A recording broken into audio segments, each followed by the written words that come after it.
함께 읽어드리겠습니다. 오늘 나는 묵상을 하려고 요양원의 경당에 모셔져 있는 거룩한 성체 앞으로 갔다. 내가 제대 앞으로 다가갔을 때 하나님의 현존이 내 영혼을 뚫고 들어왔다. 나는 그분의 신성의 바닷속으로 빠져들었다.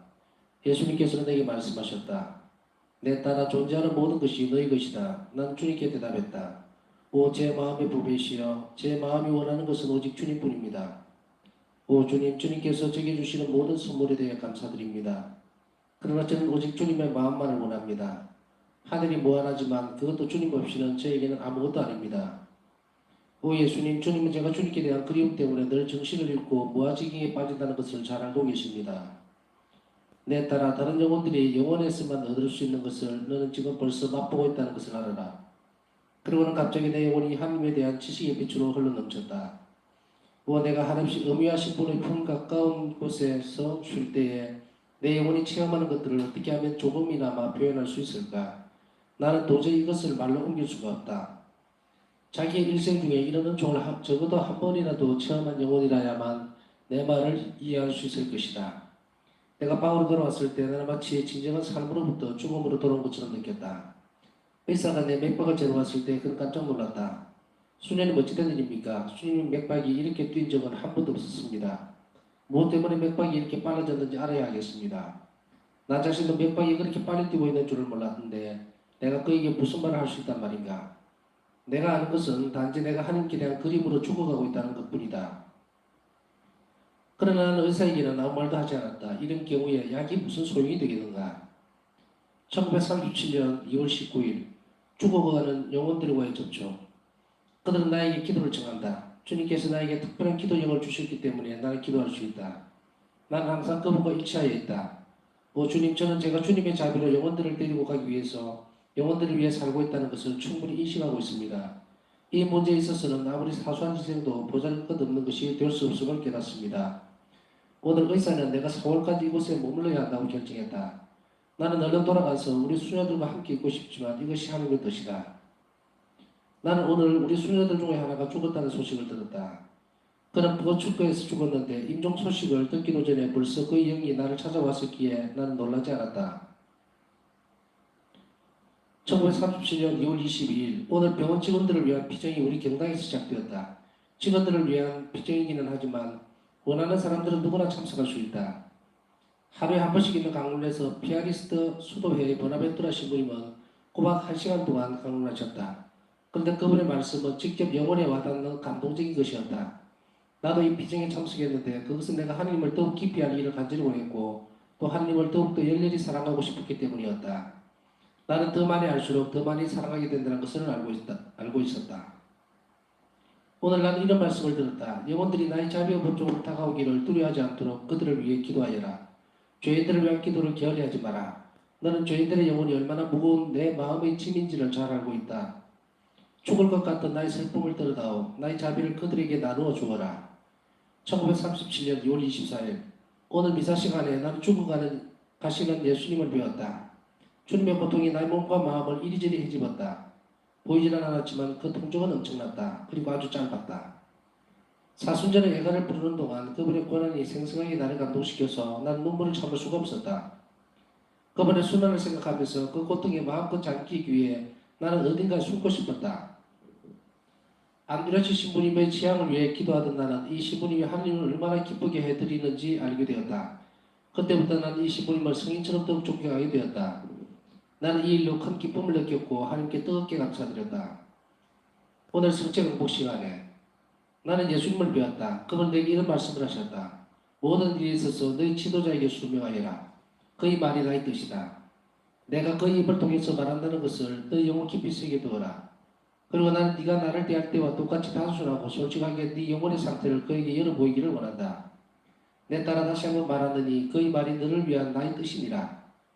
오늘 나는 아주 아름다운 모습의 예수님을 배웠는데 그분은 내게 이렇게 말씀하셨다.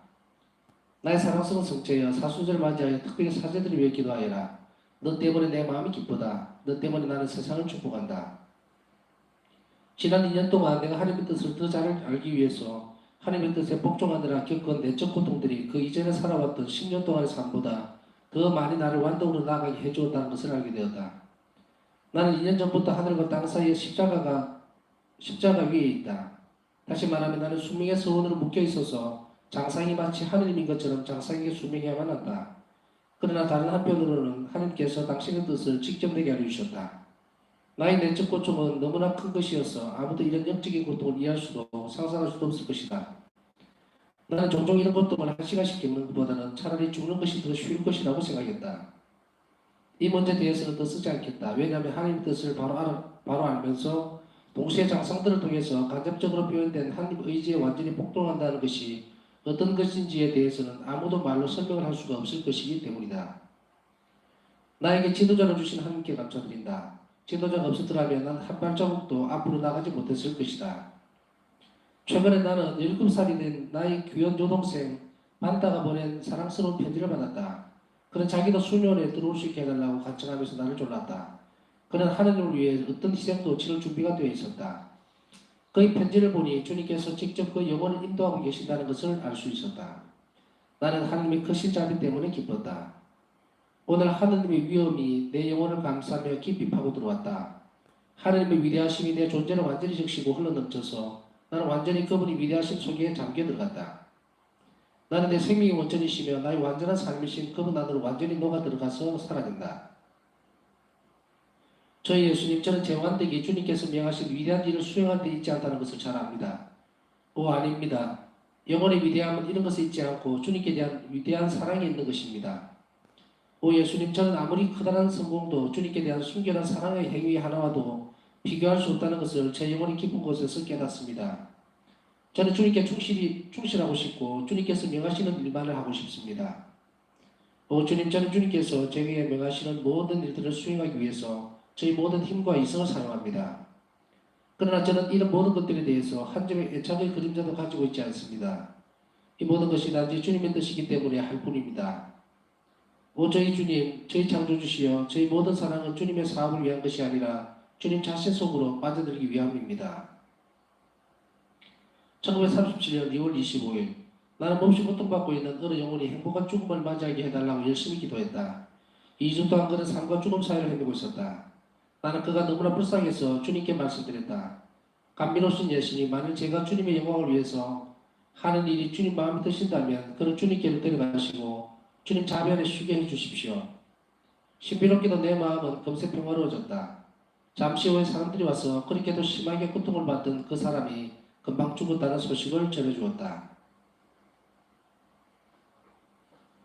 네, 오늘은 여기까지 읽겠습니다.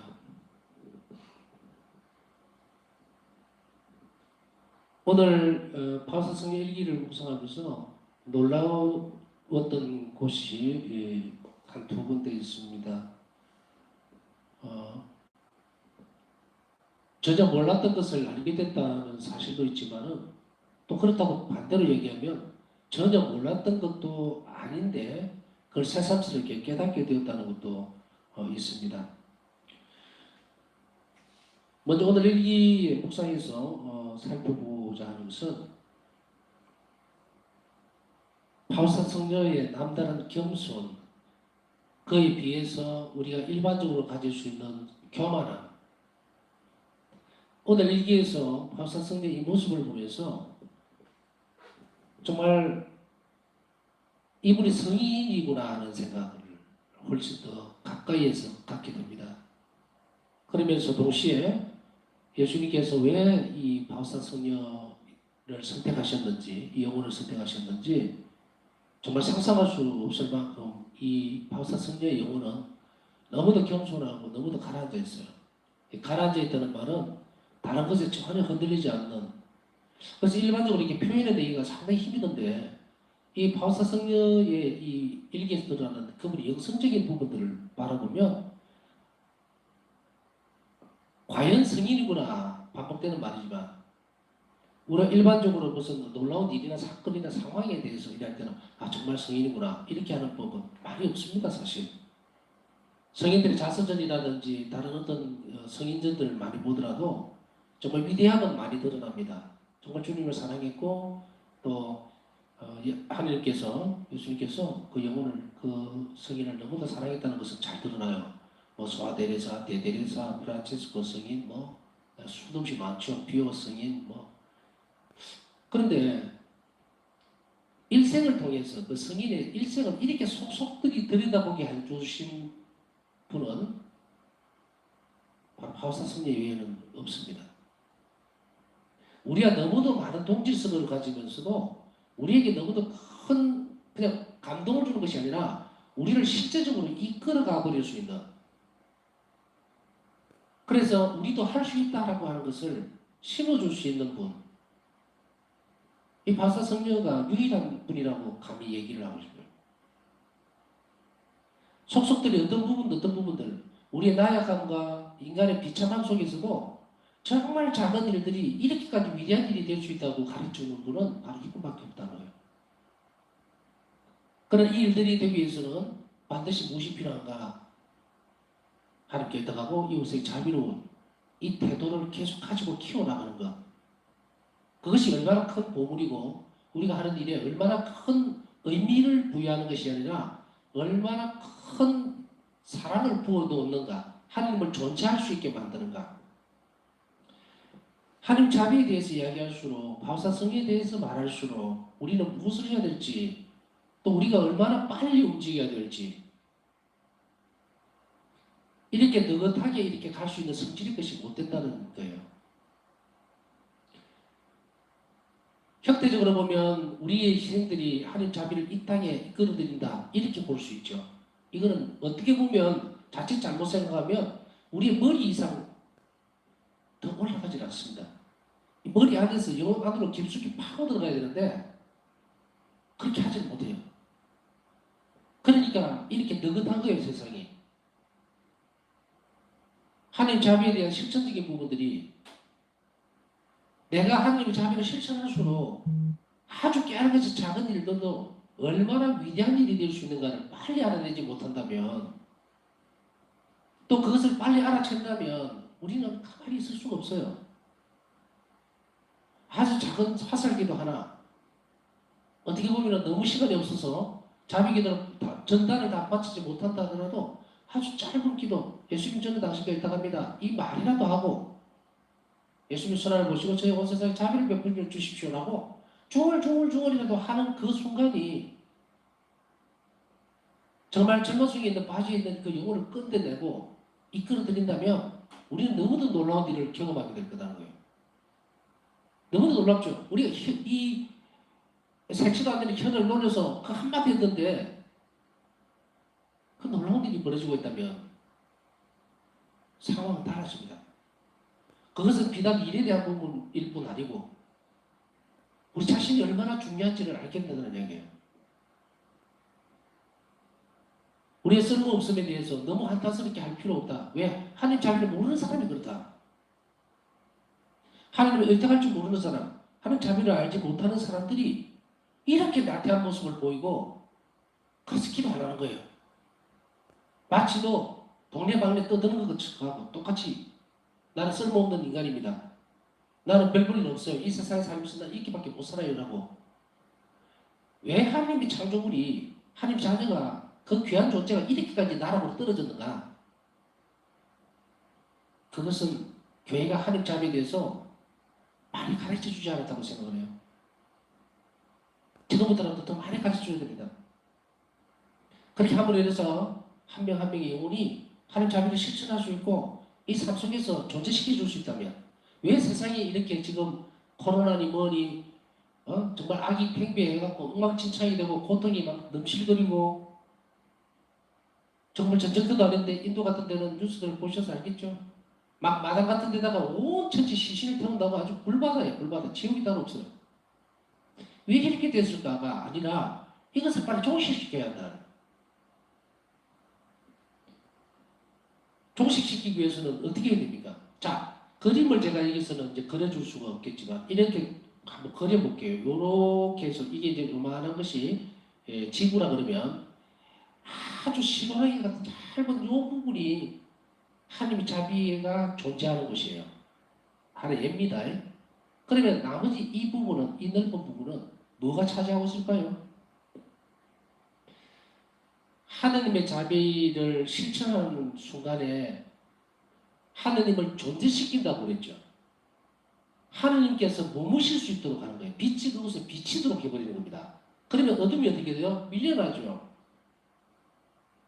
우리의 삶이 고달프고 힘들고 고통스럽다고 뭉뚱그려서 하지 말고 그렇게 한탄하지 말고 탄식하지 말고 그 어려움이나 비참함이 또 힘듦이 병으로 위중함이 무엇 때문에 그 있는가? 하느님을 그곳에 존재시키지 못했기 때문이에요. 자, 쉽게 얘기하면 어떤 환자가 죽어가고 있습니다. 정말 임종의 고통 중에 있어요. 근데 지금까지 이야기할 때는 어떻게 얘기했습니까? 자비기도 바치고 좋다더라. 예수님이 이렇게 약속해 주셨다더라. 어떻다더라. 이것을 조금 더 확실하게 얘기를 하면 임종자 곁에는 뭐가 있습니까? 어둠이 있어요. 악이 있다고. 이 영혼을 괴롭히는 악이 또 혹은 본인이 저지른 죄로 인한 것이 그러면 그것이 가득 차 있으면은 거기에 하나님이 존재하실까요? 못하실까요? 존재를 못해요. 못한다고요. 문을 닫아놨는데 어떻게 사람이 들어갈 수가 있어요? 자비의 5단 기도를 받쳐주고 그 자비 5단 기도에 대해서 임종자와의 관계에 대해서 말씀드리는 거예요. 자비 기도를 받쳐주면 그냥 아이고 놀래라 하고 물러나는 게 아니라 자비 기도 자체는 자비죠. 내가 자비를 실천하니까 그 환자 주변에 무엇이 들어찹니까? 하나님의 영이 들어차는 거예요. 하나님이 존재하시게 되니까 악은 떨어져 나가게 되고 하나님 자비가 그 환자를 돌보게 되죠. 감싼다고 표현할게요. 존재하게 됩니다. 그래서 평안한 임종을 맞이하게 되는 거예요. 우리가 무턱대고 자비기도 좋다더라 뭐 이래 해도 좋아요. 뭐 많이만 맞을 수 있다면은 많이만 맞을 수 있다면 그런데 이 부분을 왜 설명을 하고 있는가? 겸손한 부분들에 대해서 이 성인에게 대해서 바울사 성령의 모습들을 너무도 쉽게 우리에게 이 일을 할 수 있도록 이끌어줍니다. 그냥 저 하늘에 떠 있는 별을 쳐다보라는 것이 아니에요. 지금 나와 같이 어쩌면은 예수님께서는 성천하신 후에 성부와 성자와 성령 한 분 같이 계시지만 저 천상에 같이 계시지만 이 땅에서 활동하도록 하는 것. 당신이 직접적으로 이곳에서 활동할 수 있도록 하는 것은 바로 자비밖에 없어요. 누구를 통해서? 나를 통해서. 그러면 예수님의 활동이 점점 넓어지면 어떻게 됩니까? 악은 물러나고 이 세상이 평화로워진다는 거예요. 이것은 세상을 위해서만이 아닙니다. 나 자신을 위해서요. 항상 계속해서 강조해서 말씀을 드리지만 나를 위해서 하지 말고 이웃을 위해서 하라. 세상을 위해서 하라. 그러면 내가 받게 되는 거예요. 누구에게서? 예수님에게서. 바로 이렇게 너무도 쉽게 작은 부분들에 있어서 일상적인 일들을 할 수 있는 이 일들을 하도록 이끌어 주시는데 그것에서 한 번 더 이런 부분에 있어서 바울사성의 겸손이 확연하게 드러나는 것이 오늘 이 부분입니다. 이 부분을 한번 강조하고 싶은 거예요. 바울사 성녀는 저는 생각할 때 그래요. 바울사 성녀가 예수님하고 대화도 하고 뭐 이렇게 하시는데 어떻게 이렇게 겸손할 수가 있을까? 사제에게 대한 철저한 숙명, 수도자, 그 지도신부에 대한 그러면서도 동시에 또 어떤 부분들이 오늘 드러났느냐면 우리가 내가 예수님을 한번 입장을 바꿔서 한번 묵상을 해봤어요. 내가 예수님을 지금 매일 만나고 뭐 영성 지도를 예수님께서 해주시고 이렇게 하니까 막 그리고 거기에 따라오는 영혼의 평안함이라는 이런 일치감들이 있으면 난 더 이상 뭔가를 안 하려고 할 거예요. 안 하려고 할 거야. 책도 볼 필요 없죠? 나 예수님을 만나고 있는데 다른 사람 말은 들을 필요가 없어요. 심지어는 다른 어떤 뭐 주교님 강론이라든지 어떤 신부님들 좋은 강론들 필요 없어. 나는 예수님과 바로 만나고 있는데 뭐.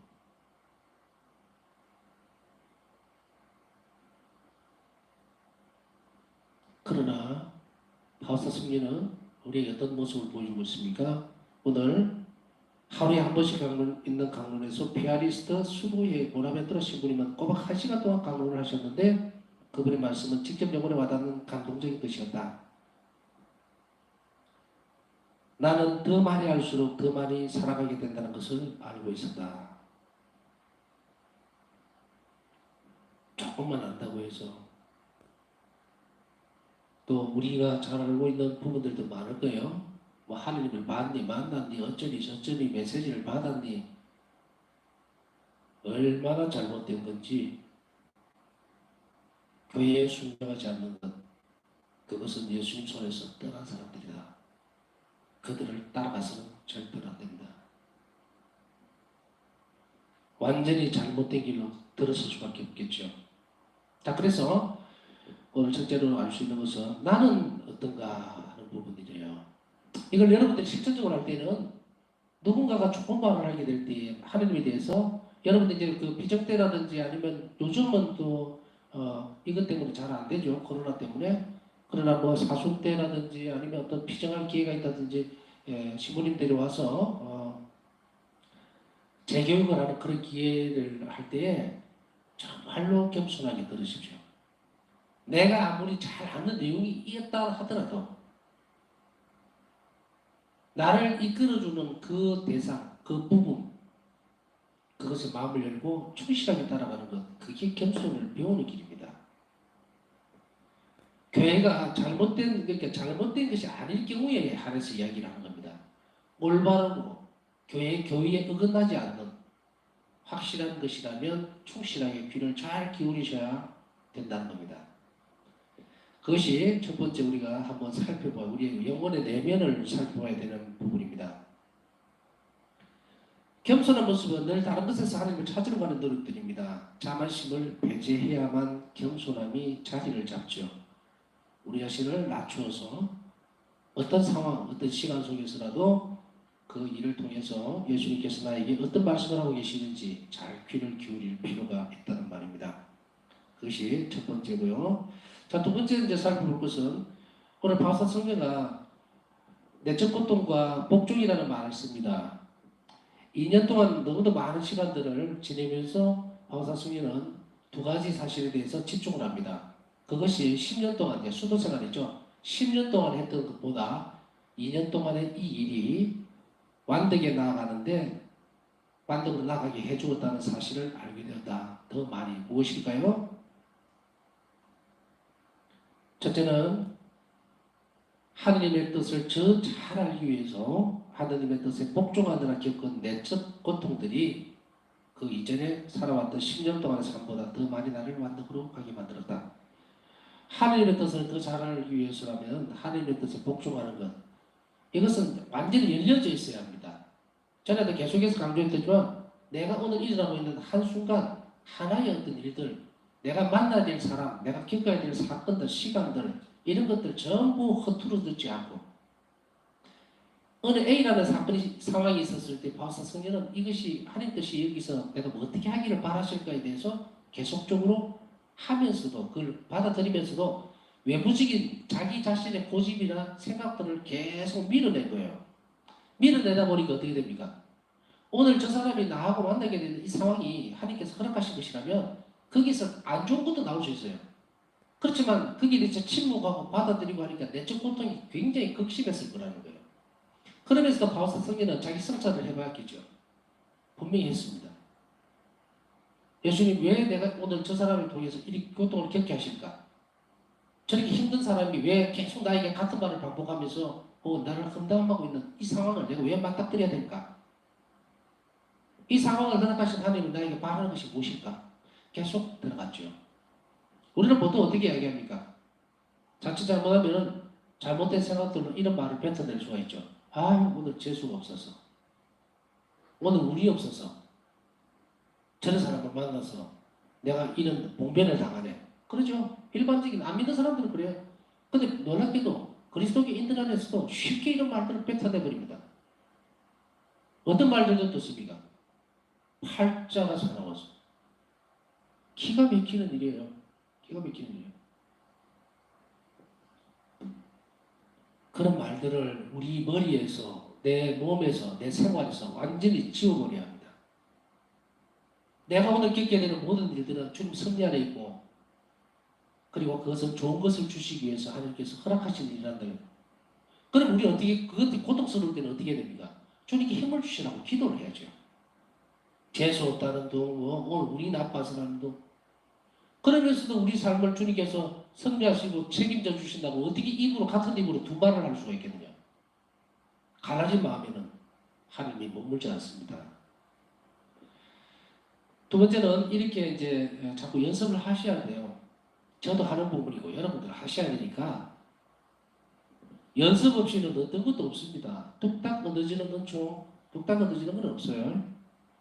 그래서 우리 삶을 되돌아보면서 하나님은 주님이 우리 안에 머물기를 청해야 된다는 것입니다. 자, 그 다음에 참 이 부분 강조를 좀 하고 싶습니다.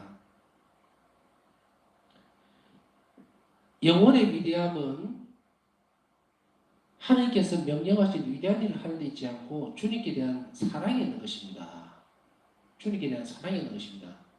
순결한 사랑이라고 하는 것은 어떤 것이냐면 순수하다, 순결하다. 이것은요, 어떤 보상도, 어떤 일을, 자비로운 일을 했을 때 어떤 보상도 바라지 않고 그 사람에게서 오는 어떤 선의의 어떤 반응들, 대가도 바라지 않고 또 드러나지 않고 오직 예수님만이 알 수 있을 때 그때 순수한 사랑이고 순수한 희생이 되는 거예요. 우리는 이것을 잘 못 견뎌할 경우가 참 많습니다. 그 이상의 얘기는 하지 않겠습니다. 여러분들이 성찰해야 되는 내용들이에요. 기도를 하면서 아주 내적인 부분이 부딪힐 수가 있습니다. 아, 이거 뭐 표도 안 나는데 뭐 누가 알아주지도 않고 내가 이렇게 백날 기도하면 뭐 하나? 예수님 답도 안 해주시고 그래서 무너져 버릴 경우도 많죠. 그러나 그럴 때일수록 그 영혼은 항상 순수한 기도를 바치고 있다는 걸 알아야 됩니다. 예수님의 이름으로, 예수님 때문에 내가 그 상대방이 마음에 들지 않고 어떤 상황이 받아들일 수 없다 하더라도 예수님 때문에 제가 이 일을 하겠습니다라고 했을 때에 그게 순수의 사랑이에요. 그만큼 큰 희생은 없어요. 왜? 예수님 때문에 하는 거니까. 내가 예수님을 사랑하기 때문에 그걸 받아들이고 주님께서 오늘 허락하신 것도 예수님을 사랑하기 때문에 그것이 나에게 별로 안 좋은 것이라도 받아들일 때 그때 사랑은 순수해지는 겁니다. 대가를 바라지도 않고 사랑 때문에 하는 일이기 때문에. 그래서 일기에서 이런 이야기를 한 번 더 읽어드리겠습니다. 그러나 저는 이런 모든 것들에 대해서 한 점의 애착의 그림자도 가지고 있지 않습니다. 이 모든 것이 단지 주님의 뜻이기 때문에 할 뿐입니다. 주님의 뜻이기 때문에 할 뿐입니다. 이것이 우리 영혼을 순수하게 만들고 아름답게 만드는 거예요. 1937년 2월 25일 날 있었던 일들을 끝으로 한번 살펴보겠습니다. 되게 중요하다고 말씀드렸던 것이 바로 이 부분하고도 연결이 됩니다. 어떤 것이냐면 바울사 성녀의 이 일기를 이 부분에 있어서는 조금 의아하다라고 생각이 들었어요. 왜 예수님은 2주 동안 기도를 하게 만들었지? 이런 생각이 있잖아요. 어느 영혼이 행복한 죽음을 맞이하게 해달라고 열심히 기도를 했는데 2주 동안 그런 삶과 죽음 사이를 헤매고 있었다. 2주나 걸렸어요. 2주나. 왜 바울사 성녀에게 정말 예수님은 너무도 사랑하시죠. 바울사 성녀. 예수님과 그 일치되어 있는 이 바울사 성녀의 기도가 우리가 볼 때는 우리는 뭐 한 달 해야 될지 1년 해야 될지 잘 모르겠지만 그런데 바울사 성녀는 적극적극 예수님 들어주실 것 같아요. 여러분 생각도 그렇죠? 그런데 왜 2주 동안 기도를 했을까에 대해서 물음표가 딱 찍힌 거예요. 왜 그러셨을까? 그 답은 예수님께서 바울사 성녀의 간청하는 것, 바울사 성녀에 대한 사랑이 부족해서가 아니에요. 이거는 우리를 위한 겁니다. 바울사 성녀가 2주 동안 걸려서 한 영혼이 평안한 죽음을 맞이했다면 우리는 그러면 몇 년 걸려야 되나? 그거를 얘기해 주고 싶어 하는 것이 아니에요. 우리는 어쩌면 100년을 해도 못할 수도 있어요. 그런데 이 2주라는 기간을 준 이유는 이겁니다. 만일 제가 주님의 영광을 위해서 하는 일이 주님 마음에 드신다면 그를 주님께로 데려가시고 주님 자리 안에 쉬게 해주십시오. 제가 하는 모든 일이 주님 마음에 드신다면 이 기도가 2주 후에 나온 거예요. 그러면 우리는 어떻게 됩니까? 우리는 이 기도를 당장 시작할 수가 있다. 그러나 이걸 자신 있게 주님께 청하기 위해서는 뭘 해야 됩니까? 제가 하는 모든 일이 주님 마음에 드신다면 이게 담보물이에요. 담보물이라고. 기도가 들어지기 위한 담보물이 이 부분입니다. 그래서 우리는 매번 자비로워야 되고 하나님께서 의탁해야 된다는 말이 그 말입니다. 그랬을 때 우리가 드는 기도는 주님 앞에 힘이 있고 주님께 간청, 다행이면 할 자비를 적시로 이끌어 드릴 수 있는 힘이 생긴다. 힘이 있다. 그러니 우리가 매번 묵상하면서 우리에게 그런 힘, 그런 일들을 할 수 있는 은총을 주시라고 또 지혜를 주시라고 간청을 해야 합니다. 신비롭게도 내 마음은 금세 평안해졌다. 잠시 후에 사람들이 와서 그렇게도 심하게 고통을 받던 그 사람이 금방 죽었다는 소식을 전해주었다. 임종자들뿐 아니고 건강상의 문제라든지 우리 모든 어떤 원인들하고 지향들이 이루어지기 위해서는 이 태도가 반드시 필요합니다. 그리고 이 기도가 정말 하나님 마음에 들어졌다고, 우리 기도가 들어졌다고 그러면 우리는 어떻게 인정을 받아들일 수 있고 인식할 수 있느냐면 평화가 따라오는 거예요. 기도를 마치고. 그게 따라오면 그 기도는 이루어집니다. 하나의 표징이니까 이 부분은 여러 방향에서 살펴볼 수도 있겠지만 여러분들이 혹시 이런 체험이 있다면 그런 적이 있었지 그럴 거야. 절대로 우리가 기도에 부족함이 없이 하나님께서 받아들여주신다면 바로 이런 표징도 준다는 거예요. 마음 평화도 함께 준다는 것을 우리가 기억하면서 이 시간 주님께 우리 부족함을 보원하면서 필요한 조언을 청하는 시간 가지도록 하겠습니다.